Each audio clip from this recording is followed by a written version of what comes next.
ஞானானந்தமயம் தேவம் நிர்மலஸ்படிகாகிருதியும் ஆதாரம் சர்வ வித்யானாம் ஹயக்ரீவம் பாஸ்மகே. நேயர்கள் அனைவருக்கும் அஸ்ட்ரோ KS ஐயங்காரின் பணிவான நமஸ்காரங்கள். மாத பலன் பராபவ வருஷம் சித்திரை மாதம் 14/4/2026 14/5/2026 வரலும் உண்டான காலகட்டம்.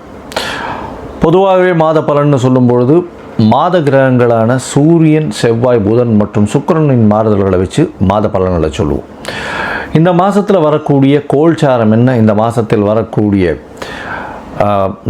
அதாவது விசேஷமான தினங்கள் என்ன அப்படின்றத பார்ப்போம். முதல்ல இந்த மாதத்தினுடைய கோல்சாரம் அப்படின்னு பார்த்தாலேயானால் மேஷ ராசியில் சூரியனும் சுக்கிரனும் இருக்கா. அது தவிர மிதுனத்தில் குரு, கேது பகவான் 5ஆம் இடம்னு காலபுருஷ தத்துவத்தின் 5ஆம் இடம்னு சொல்லக்கூடிய சிம்மத்தில் இருக்கார். 11ஆம் இடம்னு சொல்லக்கூடிய கும்பத்தில் ராகுவும், 3 கிரகங்கள் மீன ராசியில், அதாவது சனி, புதன் மற்றும் செவ்வாய், இந்த 3 கிரகங்கள் இருக்குது. ராகு கேத்துக்குள்ளே எல்லா கிரகங்களும் அடைபட்டு இருக்குது இந்த காலகட்டத்தில். அதனால் நிச்சயமாக பொருளாதார தடங்கள் இந்த மாதத்தில் இருக்கக்கூடிய வாய்ப்பு உண்டு. வியாபார தடங்கல்கள் வரக்கூடிய வாய்ப்புகள் உண்டு. எந்த ஒரு காரியத்திலும் எடுத்த காரியங்கள் அந்த அளவுக்கு வேகமாக நிறைவேறாது. அதனால் பொறுமையாக இருக்கிறது நிச்சயமாகவே நல்லது. இந்த சித்திரை மாதம் அந்த மாதிரி தான் இருக்குது. இந்த மாதத்தில் வரக்கூடிய மாற்றங்கள் என்ன, கோல்சாரங்கள் என்னென்ன அப்படின்னா, மாதம் பிறந்து 14ஆம் தேதி பிறக்கிறது. 20ஆம் தேதி அன்றைக்கே சுக்கிரன் மேஷத்திலிருந்து ரிஷபத்துக்கு போகிறார். அதற்கு பிறகு 23ஆம் தேதி 23/4/2026 புதன் மீனத்திலிருந்து மேஷத்துக்கு வரார். அதற்கு பிறகு மேஷத்திலிருந்து ரிஷபத்துக்கு போகிறார். இன்னைக்கு 9ஆம் தேதி 9/5/2026 அன்னைக்கு 10/5/2026 அன்னைக்கு செவ்வாய் மீனத்திலிருந்து மேஷத்துக்கு வரார். இந்த 23/4/2026 10/5/2026 வரையிலும் உண்டான நாட்கள் மிகவும் கடினமான நாட்கள். ஏன்னா போர் சூழக்கூடிய உருவாக்கம், ஏன்னா சனி செவ்வாயினுடைய தாக்கம் 2 பேருமே சேர்ந்து இருக்கக்கூடியது, தனித்து வேற இருக்காங்க, சுபர்கள் பார்வை இல்லை. அதனால் நிச்சயமாக கடல் வாணிபங்கள் கெடும். கடல் வாணிபத்தில் பெரிய இழப்பு ஏற்படும். அது தவிர இந்த கருப்பு திரவ பொருள், நெருப்பு சம்பந்தப்பட்ட பொருள், இது எல்லாமே பிரச்சனைகளில் சேரும். இந்த காலகட்டத்தில் ஒரு என்ன சொல்கிறது, ஒரு தான் என்ற அகம்பாவத்துடன் இருக்கக்கூடிய பிரச்சனைகள் நிச்சயமாக நடக்கும். இருந்தாலும் 10ஆம் தேதிக்கு மேலே எல்லாமே சரியாகக்கூடிய, கொஞ்சம் கொஞ்சமாக மாறுதல்கள் வரக்கூடிய வாய்ப்புகள் இந்த மாதத்தில் இருக்குது. உலக பொருளாதாரம் நிச்சயமாக இந்த 23/4 10/5 வரலும் உண்டான காலகட்டத்தில் நிச்சயமாக பிரச்சனைகள் இருக்கும். அதனால் பொறுமையாக இருந்து கடந்து செல்வது தான் நல்லது. தேவையில்லாத செலவுகள் செய்யாமல் இருக்கிற விஷயத்தை கையில் வச்சுட்டு போகிறது தான் ரொம்பவுமே நல்லது. சரி, இந்த மாதத்தில் வரக்கூடிய விசேஷ தினங்கள் அப்படின்னு பார்க்கும்பொழுது, இந்த மாதத்தில் பார்த்தேனால் 14/4 வருஷப்பருப்பு, அதாவது பராபவ வருஷம் பிறக்கிறது. அதற்கு பிறகு பார்த்தேனால் 17ஆம் தேதி அமாவாசை, சித்திரை அமாவாசை. அது மிகவும் முக்கியமான அமாவாசை. பித்திருக்களுக்கு உண்டான விஷயங்களை செய்ய வேண்டிய கட்டாயம். அதற்கு பிறகு 20/4/2026 அன்னைக்கு அக்ஷய திருத்தியை, அதாவது அமாவாசையிலிருந்து 3ஆவது நாள் திருத்தியை, 3ஆவது நாள் பிரதமை துதியை திருத்தியை, 3ஆவது நாள் பார்த்தேனால் வளர்பிறை திருத்தியை 3ஆவது நாள்ன்றதுனால அக்ஷய திருத்தியை மிகவும் நல்ல விஷயம். எந்த ஒரு பொருளை வாங்கினாலும் மறுபடியும் வாங்கக்கூடிய வாய்ப்பு, வீட்டில் சுபிக்ஷம் கூடும்னு சொல்லுவாங்க. வீட்டுக்குண்டான பொருட்களை வாங்குவது மிகவும் நல்லது. அதற்காக போய் நீங்கள் தங்கம் தான் வாங்கணும், வெள்ளி தான் வாங்கணுன்றது இல்லை. துவரம்பருப்பு, வெல்லம், இந்த மாதிரியான உப்பு, இந்த மாதிரியான வளரக்கூடிய விஷயங்கள், வீட்டுக்கு தேவைப்படும் விஷயங்களை வாங்குவது மிகவும் நல்லது. அதற்கு பிறகு பார்த்தேனால் 22/4/2026 தேதி அன்னைக்கு ராமானுஜர் ஜெயந்தி. ராமானுஜர் அவதரித்த நாள். சித்திரை மாதம், திருவாதிரை நட்சத்திரம், ஸ்ரீபெரும்புதூரில் மிகவும் ஏற்றமாக இருக்கும். ராமானுஜர், அதாவது ராகு கேதுவின் தோஷம் இருக்கிறவா ஆதிசேஷனின் அவதாரம்னு சொல்லக்கூடிய ராமானுஜனை சேவிச்சுன்னு வந்தாலே நிச்சயமாக அந்த ராகு கேதுவின் தோஷம் நீங்கும். மிகப்பெரிய மகான், மிகப்பெரிய மாற்றங்களை ஏற்படுத்தியவர். அதனால் அவரை சேவிச்சுட்டு வர்றது மிகப்பெரிய ஏற்றம். இந்த மாதம் 23/4/2026 அன்னைக்கு வாஸ்து புருஷன் கண் விழிக்கும் நாள். சித்திரை மாதத்தில் ஒரு 1.5 மணி நேரம் வாஸ்து புருஷன் கண் விழிக்கிறார். அவர் கண் விழிக்கும் போது அதாவது 18 நிமிஷமாக 5-18 நிமிஷம் பிரிச்சுக்கிறார். முதல் 18 நிமிஷம் தன்னுடைய கண் விழித்து காலை கடன்களை பண்ணுறது, அதற்கு பிறகு ஸ்நானம் செய்து, அதற்கு பிறகு அதாவது சாமி கும்பிட்ற நேரம் போஜனம் செய்தல், அதற்கு பிறகு அதுக்கப்புறம் தாம்பூலம் தரித்தல். இந்த போஜனம் செய்தல், தாம்பூலம் தரித்தல், இந்த 2 நேரமான கிட்டத்தட்ட 36 நிமிஷம், கடைசி 36 நிமிஷத்தை நீங்கள் அதாவது வீட்டுக்கு அடிமனை கோல் ஓடுறது, அதை தவிர புதுசாக பத்திரம் பண்ணுறது, வீடு கட்ட ஆரம்பிக்கிறது, பெரிய ப்ராஜெக்ட் போடுறது, இது எது பண்ணிங்கன்னாலும் அதில் நிச்சயமான வெற்றி கிடைக்கும். எந்த ஒரு தடங்களும் இருப்பதற்கு வாய்ப்புகள் இல்லை. இதில் உங்களுக்கு அதாவது கால நேரம் எதுவும் பார்க்க தேவையில்லை. அந்த வாஸ்து புருஷன் கண் விழிக்கும் நேரமான 8:04 காலையில் 8:04 AM-லேருந்து 9:34 AM, காலை 8 மணி முதல் 9:34 வரை அப்படின்னு வச்சுக்கோங்க. இதில் 36 நிமிஷம் கழிச்சால்னா 8:58லிருந்து 9:34 வரை உண்டான காலகட்டத்தில் நீங்கள் செய்யக்கூடிய வேலைகள், பூஜை செய்கிறது, எந்த ஒரு விஷயத்தையும், அதாவது வீடு கட்டுறது, கிரகப்பிரவேசம் பண்ணுறது, இந்த எது பண்ணிங்கன்னாலும், புதுசாக வீடு வாங்குறது, அக்ரிமெண்ட் போடுறது, இது எது செஞ்சிங்கன்னாலும் நிச்சயமாக பெரிய ஏற்றம் இருக்கக்கூடிய காலகட்டமாக அமையும். அதற்கு பிறகு இந்த மாதத்தில் வரக்கூடியது சித்ரா பௌர்ணமி, மிகப்பெரிய விசேஷம். சித்ரா பௌர்ணமின்றது பெரிய விசேஷம். ஏன்னா முழு நிலவை பார்க்கக்கூடியது. எதுவும் வெய்ய காலத்தில் முழு நிலவு கேட்கவே வேண்டாம், ரொம்பவுமே விசேஷமாக தெரியும். 1/5/2026 அன்னைக்கு, அதாவது நான் இந்த பௌர்ணமி யோகங்கள்னு ஒரு இது போட்டிருக்கேன், அதை பாருங்கள். விசேஷமான காலகட்டங்களாக இருக்கும் அன்றைக்கி பௌர்ணமியில், ரொம்பவுமே ஏற்றமான காலம். அதை தவிர பார்த்தீங்கன்னா சித்ரா பௌர்ணமி அன்னைக்கு அழகர் ஆற்றுல இறங்குறது ரொம்ப பெரிய விசேஷம். மதுரையிலலாம் கள்ளர்கள் ஆற்றுல இறங்கும்போது கூட்டம் சொல்லவே வேண்டாம். அதுவும் அடிக்கிற வெயிலுக்கு அதுக்கும் இருந்தாலும் அந்த இதுலேயும் கூட்டங்கள் அலமோதும்.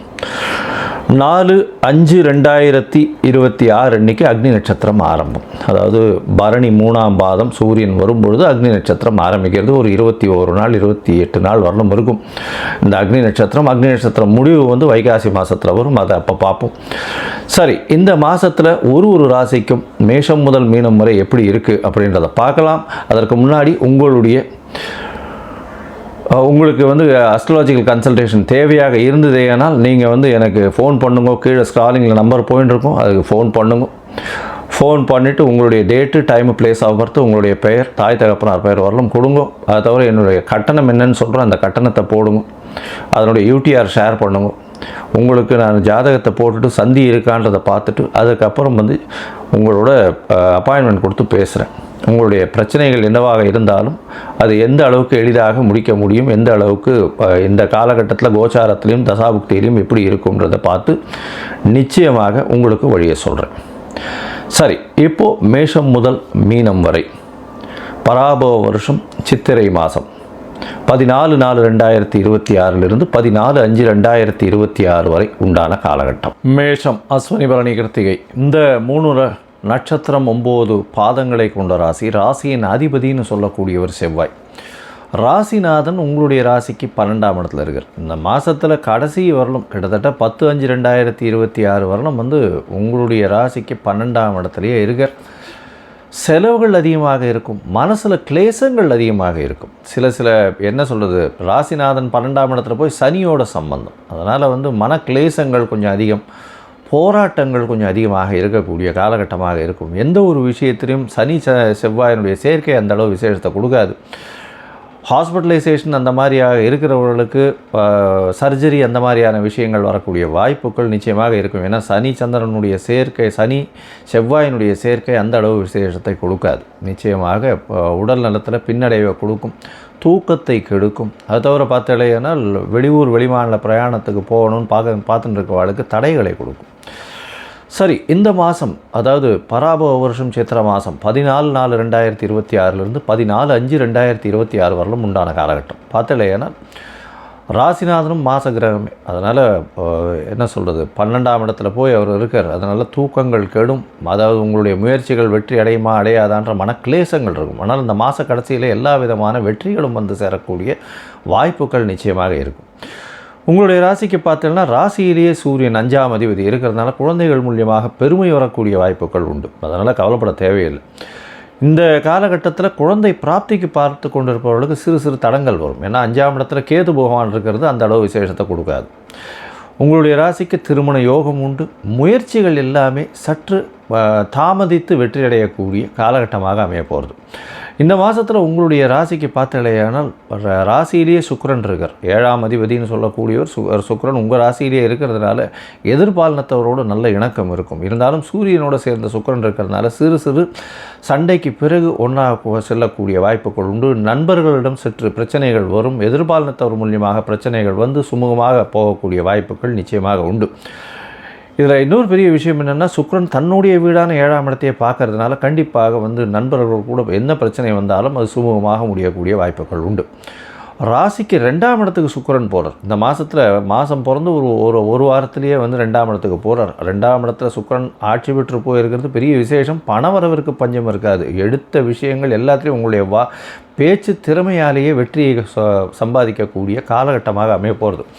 அதோடு பார்த்தீங்கன்னா 2ஆம் இடத்துல குடும்பஸ்தானம்னு சொல்லக்கூடிய தனம் குடும்பம் வாக்குஸ்தானம்னு சொல்லக்கூடிய இடத்துல ஆட்சி பெற்ற சுக்கிரன் இருக்கிறது பெரிய விசேஷம்.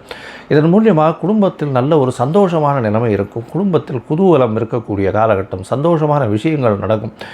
எல்லாருமே சந்தோஷமாக இருக்கக்கூடிய வாய்ப்புகள் மிகவும் அதிகம். இந்த மாதத்தில் பார்த்தீங்கன்னா உங்களுடைய ராசிக்கு புதனும் வரார். புதன் வந்து 12ஆம் இடத்துலேருந்து உங்களுடைய ராசிக்கு வந்து அதற்கப்புறம் வந்து 2ஆம் இடத்துக்கும் போகிறார். இந்த மாதத்தில் இந்த காலகட்டத்தில் 12ஆம் இடத்துல இருக்கும்பொழுது நீச்சப்பட்டு போகிறார். அவர் வந்து நீச்சப்பட்டு போகும்பொழுது பார்த்தலையானால் உங்களுடைய முயற்சிகள் எல்லாமே தடங்கலாக இருக்கும். ஏன்னா 12ஆம் இடத்துல போய் நீச்சப்படுறதும் 3-6 அதிபதினு சொல்லக்கூடிய ஒரு புதன் அவர் போய் 12ஆம் இடத்துல நீச்சப்படுறதுனால எந்த ஒரு விஷயத்துக்கும் புதுசாக நீங்கள் எடுக்கக்கூடிய விஷயங்களை எல்லாத்துக்குமே தடங்கள் வரக்கூடிய வாய்ப்புகள் நிச்சயமாக இருக்கும். ஆனால் இந்த 23/4/2026க்கு பிறகு பார்த்தலையானால் நிச்சயமாக வெற்றிகள் நல்லபடியாக இருக்குது. ஏன்னா உங்கள் ராசியிலேயே வந்து புதன் வந்து உட்கார்றார்.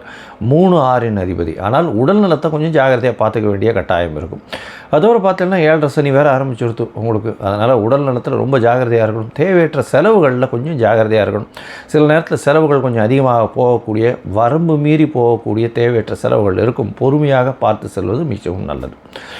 சரி, மொத்தத்தில் பார்க்கும்பொழுது இந்த மேஷராசி அன்பர்களுக்கு ஏற்றமான காலம். எடுத்த காரியங்கள் நிச்சயமாக நடைபெறும். குடும்பத்தில் சந்தோஷங்கள் இருக்கும். எதிர்பாலினத்தவர் மூலியமாக வெற்றி வாய்ப்புகள் உண்டாகும். பார்ட்னர்ஷிப் தொழிலில் நல்ல ஒரு ஏற்றம் இருக்கக்கூடிய காலகட்டமாக அமையும். திருமண யோகம் உண்டு. திருமணத்துக்கு பார்த்து கொண்டிருப்பவர்களுக்கு கல்யாணம் நிச்சயமாக வரக்கூடிய வாய்ப்பு உண்டு. குழந்தைகள்னால் பெருமை வரக்கூடிய வாய்ப்புகள் நிச்சயமாக இருக்கும். எடுத்த காரியங்கள் தீர்க்கமான சிந்தனைகள் நிச்சயமாக இருக்கக்கூடிய வாய்ப்புகள் உண்டு. இருந்தாலும் மனசுக்குள்ள குழப்பங்கள் இருக்கக்கூடிய வாய்ப்புகள் இந்த காலகட்டத்தில் நிச்சயமாக அமையும். உங்களுடைய ராசிக்கு பார்த்தலையானால் நிச்சயமாக நல்ல ஒரு ஏற்றமான காலம். இந்த காலகட்டத்தில் சில நாட்கள் தள்ளி வைக்கிறது நல்லதுன்னு சொல்கிறோம். அந்த சில நாட்கள் என்ன அப்படின்னு பார்த்தலையானால் சந்திராஷ்டம நாட்கள். சந்திர பகவான் 8ஆம் இடத்தில் மறையக்கூடிய காலகட்டம். அது சந்திராஷ்டம நாள். இது வந்து எப்போ போகிறதுன்னா 2/5/2026 5/5/2026 வரலும் உண்டான காலகட்டம். இந்த நாட்களில் வந்து புதிய முயற்சி வேண்டாம். வெளியூர் வெளிமாநில பிரயாணம் வேண்டாம்னு சொல்கிறோம். ஒருவேளை பண்ண வேண்டிய கட்டாயம் இருந்ததுன்னா சந்திரனுக்கு உண்டான எளிய பரிகாரம். பக்கத்தில் வந்து நீர்மோர் தானம் கொடுத்துட்டு போங்க. அதாவது வழிப்போக்கர்கள், அதாவது வெயிலில் நடந்து வர்றவா அவளுக்கெல்லாம் வந்து நீர்மோர் கொடுங்க இந்த காலகட்டத்தில். ஏன்னா அக்னி நட்சத்திரமும் ஆரம்பிக்கிறது இந்த மாத கடைசியில். நீர்மோர் கொடுங்க. நிச்சயமாக உங்களுக்கு சந்திராஷ்டமத்தின் தாக்கம் குறையும். சரி, இந்த காலகட்டத்தில் உங்களுடைய தசாபுக்தி அந்தரம் சூக்ஷ்மம் அந்த அளவுக்கு ஏற்றம் இல்லை அப்படின்னா நீங்கள் வந்து வழிபட வேண்டியது அப்படின்னு பார்த்தீங்கன்னா முருகப்பெருமானை வழிபடுங்க. ஏன்னா செவ்வாய்க்கு உண்டானவர். முருகப்பெருமானை வழிபட்டு கொண்டு இருப்பவர்களுக்கு நல்ல ஒரு மனசில் நல்ல ஒரு ஸ்ட்ராங்காக இது இருக்கும். அதுவும் வெற்றி வாகை சூட வேண்டி ஏதாவது போட்டியில் இருந்தீர்களே ஆனால் கண்டிப்பாக திருச்செந்தூர் போயிட்டு வர்றது ரொம்பவுமே விசேஷம். ஒரு தரம் போய் திருச்செந்தூர் முருகப்பெருமானை தரிசிச்சுட்டு வாங்கும்.